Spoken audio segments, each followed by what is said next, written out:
Comenzamos el primero de dos vídeos dedicados a describir la edición, los elementos que tiene, la configuración y el funcionamiento de la estructura case. Esta estructura es equivalente a la instrucción if, si se cumple tal condición, entonces se ejecuta tales instrucciones correspondiente a los lenguajes literales. En realidad de lo que se trata es de si se da una cierta condición, se ejecuta una parte del código y si se da otra, se ejecuta otra parte del código. Comenzaremos viendo cómo podemos poner la estructura case en el diagrama de bloques y qué elementos tiene. Haremos un ejemplo de funcionamiento conectando un control booleano al selector. Después describiremos las propiedades que tiene y cómo se pueden cambiar estas a través del menú contextual, qué otros tipos de controles se pueden conectar al selector, como son los controles numéricos y los controles alfanuméricos. Y por último, retomaremos un ejemplo que hicimos en los vídeos 4 y 5, en el que veremos una manera de optimizar la ejecución del código utilizando el tab control y la estructura case. La estructura case nos permite ejecutar una parte de código u otra en función del valor que tome un elemento que denominamos selector. Para editar la estructura case tenemos que ir a la paleta de controles, estructuras y aquí tenemos el case. Cuando lo editamos, esta sería la ventana que nos aparece por defecto. Aquí tenemos el selector, que en principio y por defecto nos sale de tipo booleano, pero nosotros podemos, cableando aquí control o el resultado de una función numérica con números enteros, nos pasaría a numérico, o bien podríamos conectar una cadena alfanumérica, con lo cual también tendríamos un selector alfanumérico. Y aquí tenemos la etiqueta del selector. Como nos ha salido un selector booleano, solamente tenemos dos opciones. El valor que vamos a conectar aquí es verdadero o falso. Por lo tanto, aquí solamente tendremos dos casos. Casos en el que sea verdadero o caso en el que sea falso. Cuando el control que conectemos al selector sea verdadero, se nos ejecutará el código que pongamos aquí. Y cuando no sea verdadero, cuando sea falso, el código que se ejecutará será el que hayamos cableado en la ventana falso. Vamos a ver un ejemplo de cómo funcionaría esto. Vamos a poner lo mismo, un control booleano y un indicador booleano, tanto para el caso verdadero, para el caso falso, pero serán distintos. Como todo esto ya hemos visto en vídeos anteriores, lo haremos de manera acelerada para ahorrar algo de tiempo.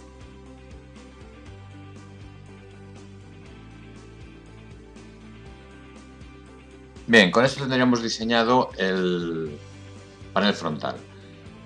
¿Qué queremos hacer aquí? Bueno, queremos que cuando se ejecute el programa poder seleccionar cuál de estos dos controles e indicadores van a funcionar. Cuando este esté activado, sea verdadero, se nos va a encender esta luz, por eso lo hemos elegido este, se nos va a encender este LED y va a funcionar esta parte de código, eso tendrá que funcionar.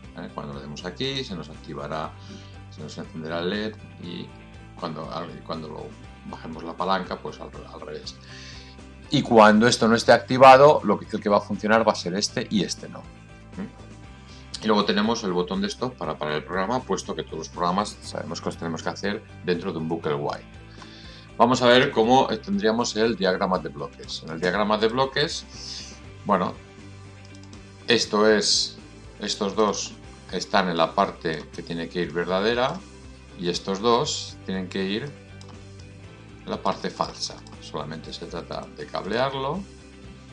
En caso de que sea verdadero, lo que tenemos que llevar son estos dos. Después conectamos el selector. Y por último tenemos que hacer el bucle while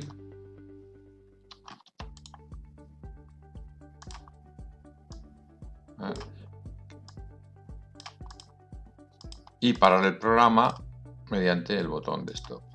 Bueno, a la hora de ejecutarlo, ¿cómo va a funcionar esto? Bueno, pues cuando esté activado, como acabamos de decir, cuando esté activado este elemento, solamente funcionará este y este no. y al revés.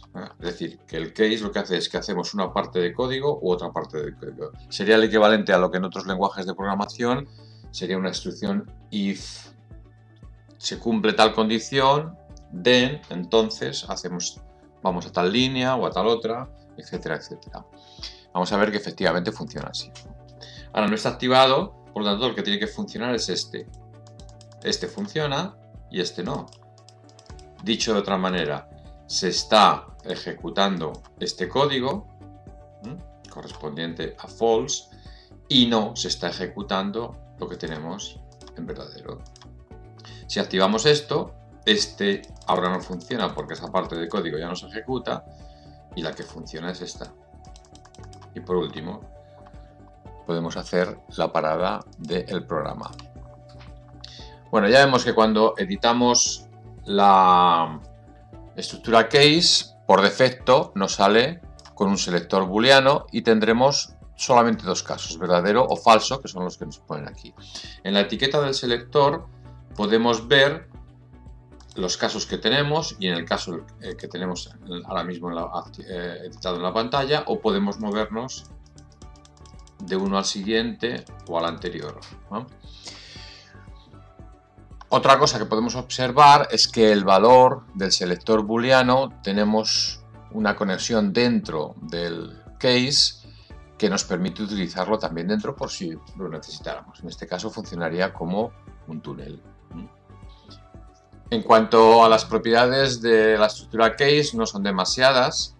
Podemos activarlas mediante, si vamos a propiedades, lo único que tendremos es la apariencia, si queremos que esté visible la estructura, la etiqueta o la etiqueta de subdiagrama, qué posición queremos que ocupe, pero todo eso ya sabemos que es mucho más fácil si lo hacemos desde aquí, moverlo para que ocupe una posición u otra, más que hacerlo desde propiedades.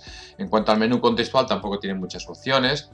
Tener la etiqueta visible o la etiqueta del subdiagrama, donde podemos dar alguna explicación de lo que queremos hacer. Podemos acceder a la ayuda directamente, buscar ejemplos, hacer una descripción de lo que estamos haciendo aquí, por si en algún momento queremos editarla para ver lo que queremos. Si no es mucho la descripción que tenemos que hacer, es más vale hacerla en esta etiqueta. Podemos introducir puntos de parada del programa en esta estructura, en case, para parar el programa y ver hasta ahí cómo se va ejecutando, es decir, sería una herramienta de depuración de programa. Podemos acceder a las distintas paletas. Ahora mismo está activado el autogrow, que quiere decir que crece a medida que nosotros vayamos metiendo aquí un código. Si no crece en el espacio que le hemos determinado a la estructura case, el mismo se adecúa al tamaño. Si queremos que cuando demos a la herramienta de limpiar y ordenar el diagrama no afecte a lo que tenemos dentro de la estructura case, podemos hacerlo activando esto. Podemos reemplazarlo por la estructura sequence, que la veremos más adelante. Podemos quitarla, borrarla. Podemos añadir un caso después del caso en el que nos encontramos. Podemos añadir un caso antes del caso en el que nos encontramos. Podemos duplicar un caso. Podemos borrar un caso. Podemos ir como estamos en el true, podemos ir al caso a false, automáticamente nos cambia, o hacerlo verdadero en el caso que estemos en falso y borrarlo. En el caso de que tengamos un case estructura como el que tenemos aquí, que tiene un selector booleano, podemos añadir casos, pero nos va a dar un error y el programa no va a funcionar, porque es evidente que si tenemos un selector booleano solamente podemos tener dos posibilidades, o verdadero o falso. Por lo tanto, solamente el case tendrá dos casos, el caso verdadero y el caso falso. Si añadimos más, nos va a dar un error y el programa no funcionará. Lo que ocurre es que aquí nosotros podemos, en vez de optar por un selector booleano, podemos optar por un selector de tipo numérico. Por ejemplo, podemos poner un control numérico, y cuando nosotros lo cableamos, automáticamente el color del selector cambia, seguimos teniendo el valor de selección, lo podemos tener utilizando, y ahora seguimos teniendo los dos casos que teníamos antes, pero ya no son verdadero y falso, es el 0 y el 1. Y ahora sí que podemos añadir casos. Podemos añadir casos después, que es lo más aconsejable, tenerlo todo ordenadito, o antes. Con la etiqueta del selector podemos movernos por los casos. Y ahora podríamos también reordenarlos. Veis que aquí está 2, 3, 4, 1. El 1 se nos aquí, de aquí podemos ponerlo entre el 0 y el 1 si lo necesitáramos. Yendo aquí y simplemente moviéndolo y ordenándolo. Tendríamos los casos al que queremos ir o podríamos movernos de hacia adelante o hacia atrás. También podríamos haber seleccionado un control alfanumérico, por ejemplo, este de aquí. Y utilizarlo para el selector. En este caso, automáticamente nos va a cambiar y fijaros que ahora los números salen entre comillas. Eso es lo que tenemos que teclear, exactamente eso, para que se ejecute el caso. En este caso, estos números que están entre comillas ya no son considerados como cifras, son considerados como un carácter alfanumérico. Y nosotros aquí podríamos poner frases o lo que quisiéramos para seleccionar el caso que queremos que se ejecute. Se pueden utilizar estos controles numéricos y alfanuméricos que hemos puesto aquí, pero LabVIEW dispone de objetos que son algo más sencillos de utilizar y que a mí me gustan más. Para ver algunas de las posibilidades iniciales de la estructura case, vamos a reformar un ejemplo antiguo y hacer en el próximo vídeo un ejemplo nuevo. En cuanto al ejemplo antiguo, podemos irnos al ejercicio con controles numéricos que resolvimos en los vídeos 4 y 5, me parece recordar que eran. Aquí lo que teníamos era un contenedor de pestañas, con pestañas, habíamos definido 4 pestañas. En la primera hacíamos operaciones con números complejos, en la segunda simulábamos el funcionamiento de un conversor analógico digital y en la tercera simulábamos el funcionamiento de un conversor digital analógico y en la cuarta simulábamos la monitorización de nivel de un depósito. En cuanto al diagrama de bloques, teníamos esto y lo que nos ocurría con lo que hacíamos aquí es que siempre se nos estaba ejecutando el total del código. Si este código de aquí es el código correspondiente a la primera pestaña, también se nos ejecutaba esta parte del código. Y cuando estábamos en esta pestaña se nos ejecutaba todo, a pesar de que solamente lo recomendable sería que solamente se ejecutara esto. Vamos a ver cómo podemos resolver esto utilizando las propiedades del lab control, que entonces no conectamos, y lo que sabemos ahora a propósito de la estructura case. Vamos a mover todo esto. Vamos a poner aquí una estructura case a propósito de tamaño pequeño para ver el funcionamiento del autogrow. Y aquí, como veis, nos ha salido el selector, por defecto siempre nos sale en formato booleano. Si conectamos eso a un numérico, como es el tab control, recordaros que el valor que teníamos aquí dependía de la pestaña en la que nos encontráramos. Es decir, cuando estábamos en esta pestaña, el valor que teníamos aquí era 0. Fijaros que los dos primeros casos que teníamos, que son los que nos salen por defecto, ya nos los ha llenado con las opciones que tenemos de aquí. En la primera pestaña, operaciones con números complejos, lo que tendríamos que poner es todo este código, que evidentemente no cabe, pero al llevarlo aquí lo que va a hacer es que automáticamente el caso case, la estructura case, se va a poner al tamaño que toca. En la segunda pestaña tenemos la simulación del conversor de analógico a digital.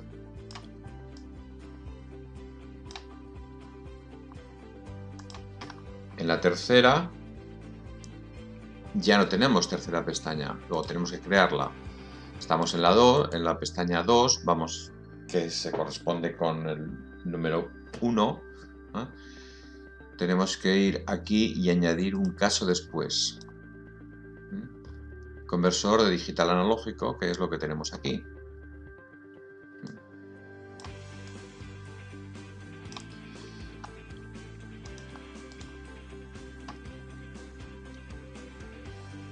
Añadir un caso después y tenemos el nivel de depósito, que sería esta parte del código.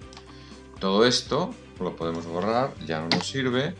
Y aquí lo único que nos faltaría sería poner el while loop y pararlo mediante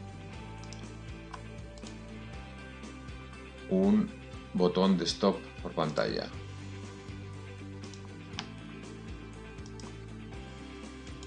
Quitamos la etiqueta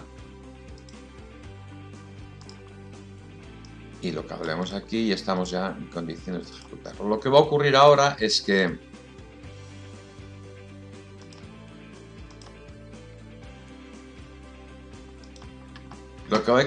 cuando estemos en esta pestaña se nos va a ejecutar solo esta parte de código y no todo el código como antes. Cuando estemos en esta se nos va a ejecutar esta de aquí y no todo, con lo cual el programa estará un poco más optimizado. Al ejecutarlo, bueno, ahora podemos entrar aquí. Ya vemos que esto no hemos cambiado nada, funciona como funcionaba en los vídeos 4 y 5. Aquí tenemos todo esto en los controles de entrada, tenemos todo ceros. Podemos poner números complejos.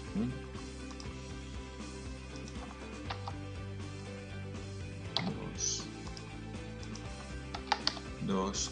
Aquí tendremos este número complejo expresado en forma polar. Aquí tenemos ese Z2.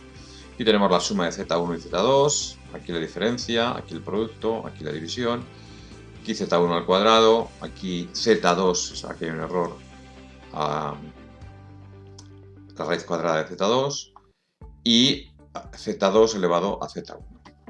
Bueno, y esta sería una de las posibilidades, utilizando una estructura case para hacer una parte de código o una parte de otra, utilizando un tab control. Y hasta aquí la primera parte de la estructura case, en la que hemos visto lo más básico en cuanto a su edición, configuración y utilización. Os invito a ver el siguiente vídeo, en el que completaremos esto con controles numéricos y alfanuméricos mucho más funcionales. Gracias.